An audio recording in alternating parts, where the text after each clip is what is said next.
Welcome to Toy Polloi. Hello and welcome to another video from Toy Polloi, and in today's video we're going to be looking at restoring a couple of vintage Action Force SAS Commando figures. As you can see here, this is my collection of SAS Commandos, and I recently picked up a couple of new ones, these two guys in the front here, and they are in particularly rough and played with condition. So today we're going to be taking these two, giving them a good clean up, fixing the paint on them, generally making them look really nice and getting them ready to go back into my collection. So let's take a closer look at the figures and see what needs doing. So here are the two figures, and you can see that they are both pretty well played with figures. I think this one here on the left has been buried in the garden at some point, and both of them have a fair amount of paint wear going on. You can see there's paint missing all over their faces and their heads, so we've got to sort that out. This guy as well has been painted in silver paint pen, I'm going to say. Someone's painted all over him. The other guy on the left has got a little bit of that, but not quite so much, so we need to remove the silver paint and tidy all of that up. And then also on the side of this figure there should be a little SAS logo that's sort of printed on the side there. I think it's supposed to be a decal of some sort, but that is often rubbed off, so I have a rough idea of how I'm going to go about replacing that, and we'll be trying that out later in the video. But the first thing we need to do them is just to give them a good clean. So before I do anything else, let's get the hot soapy water out and a toothbrush, give them all a good clean, get all the dirt and grime off, and then that will give us a much better idea of what needs doing underneath. Because until you can actually sort of see the figure for what it is, it's hard to know what needs to be done. So yeah, a good clean first, and then we'll work out exactly what needs fixing.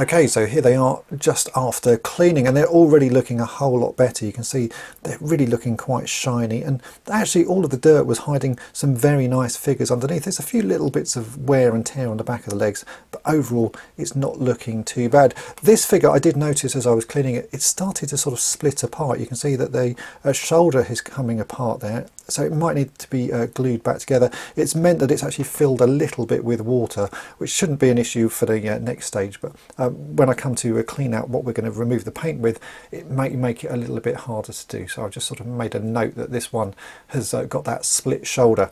So now let's get on to removing the silver paint. And to do that, I'm going to be using this, which is brake fluid. I've shown this a few times before on various projects. It's really good at removing non-factory applied paint. So it will remove this paint that has been applied by a child. As I say, I think this is a sort of silver marker or silver paint pen. That will come off really nice and easily. The paint that's been applied by the factory has a different formula, and so this won't affect it. So it should just remove the stuff that's been sort of hand applied.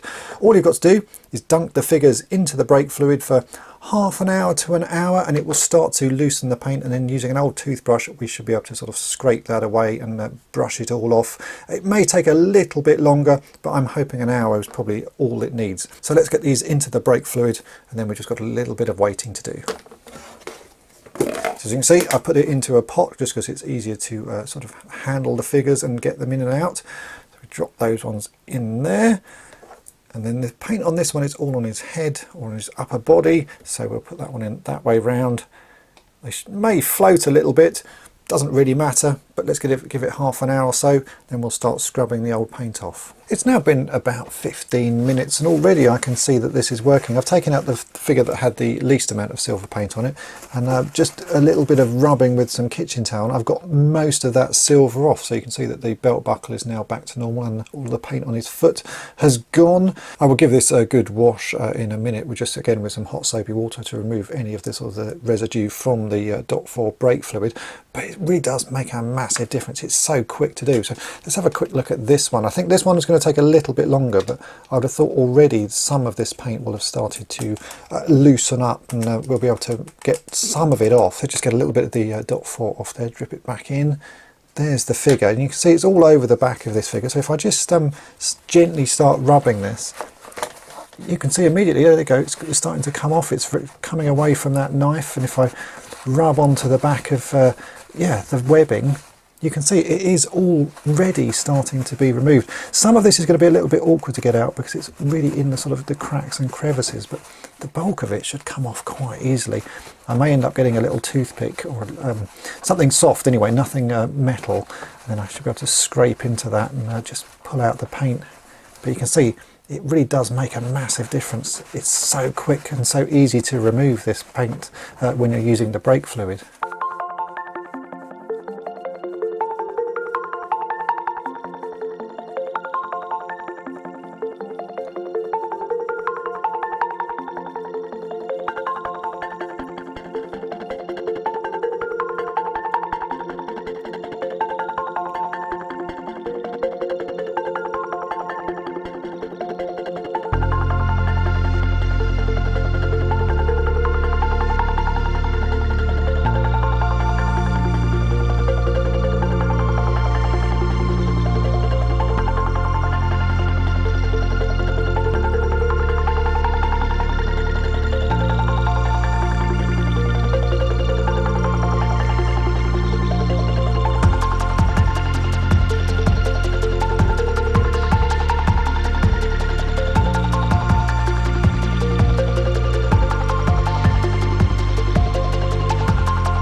I've now given them a good clean again, just using some hot soapy water and a toothbrush just to get the brake fluid off, and you can see that they're looking almost as good as new, I would say. The silver paint has pretty much gone from all of them. There's a few tiny flecks just in some really fine details on the webbing on this figure, but that's not going to be an issue because we've got to repaint the webbing anyway. All of the other bits of silver I've managed to get sort of rid of, so I'm very happy with how those are looking.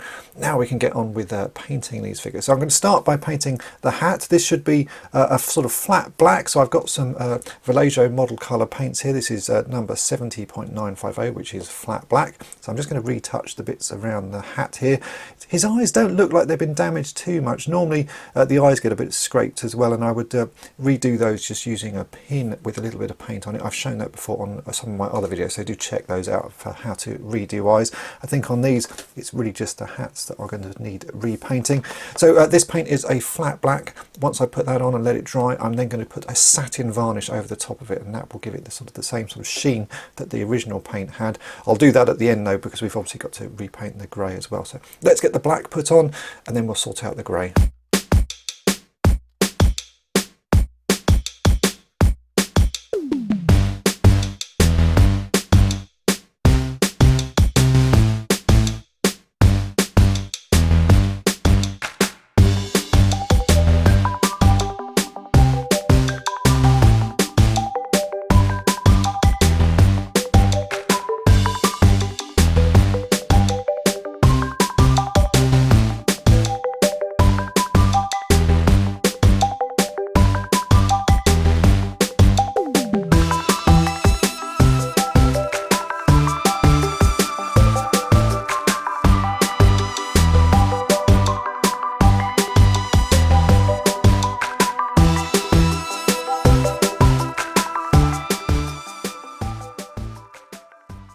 For the grey, I've just mixed in some white to the black that I've already got on my mixing palette here. So this is some 70.951, and I can get a grey that's a pretty sort of close match. It's just the sort of doing it by eye. The greys are not always consistent on these sorts of figures. Some will be lighter, some will be darker, and you can actually see how badly painted these figures are as well. The paint on this one is actually not in too bad condition, but it's completely missed the edge of the webbing.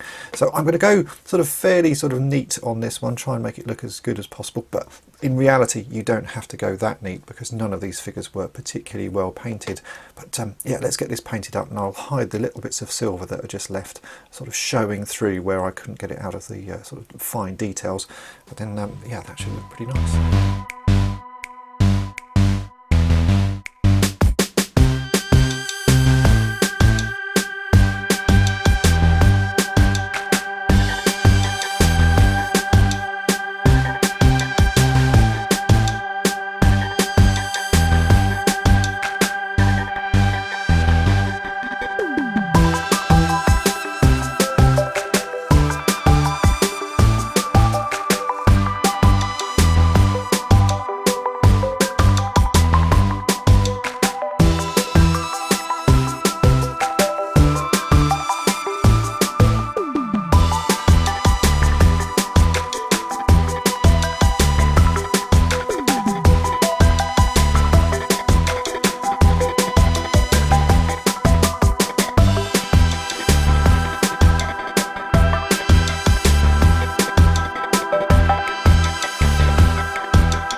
Now that that paint has had time to dry, you can see it's got rather a matte finish to it. So what we're going to do is apply a clear top coat, which is this satin varnish. Again, this is a Vallejo model colour. This is 70.522. That will give it just the sort of finish that I want, and it will match the original paint that was on these figures. So I've got a little bit here in my mixing pot. I'll apply it to all the areas that I've painted, let that dry, and then we can start dealing with the SAS logos and seeing if we can fix those up.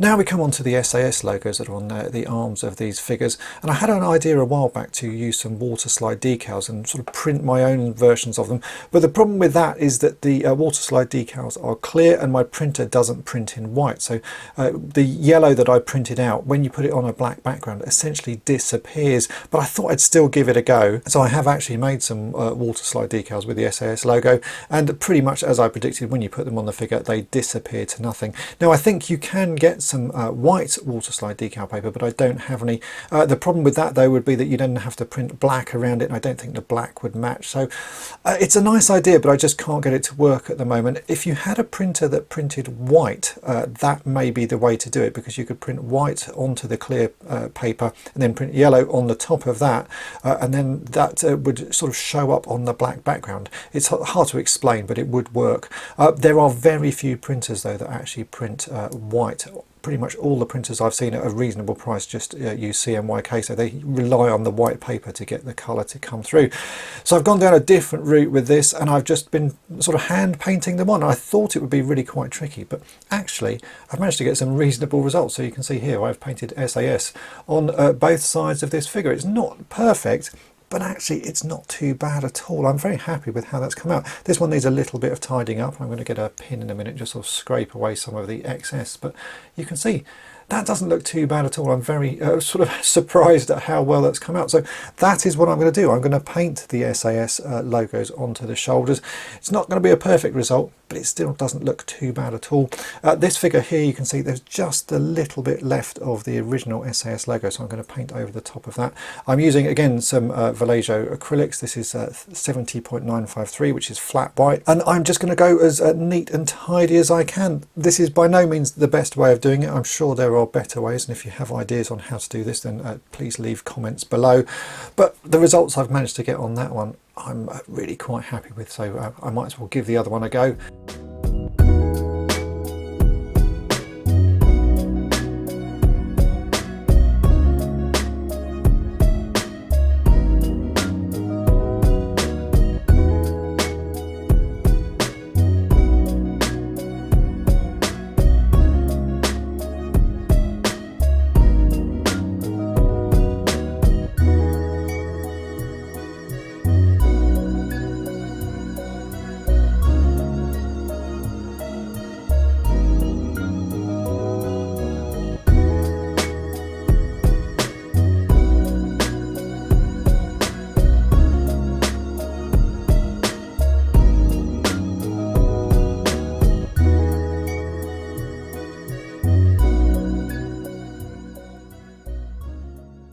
And there we go, that is it for this project. I've now got two figures that I can add back into my collection, and they're really looking rather good. The SAS logos on the shoulders, I'm still not 100% happy with. I would have rather been able to print something and put that on the figures, but as you can see, that's actually more tricky than it sounds. So if anyone has any ideas or sort of suggestions on how I could go about that, then please do leave some comments below.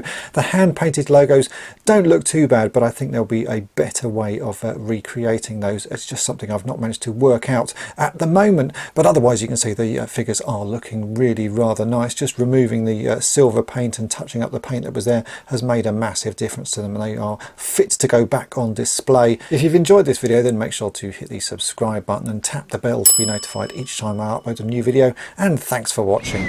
Thanks for watching Toy Polloi. Subscribe for more great videos. You can also follow Toy Polloi on Twitter, Facebook, and Instagram.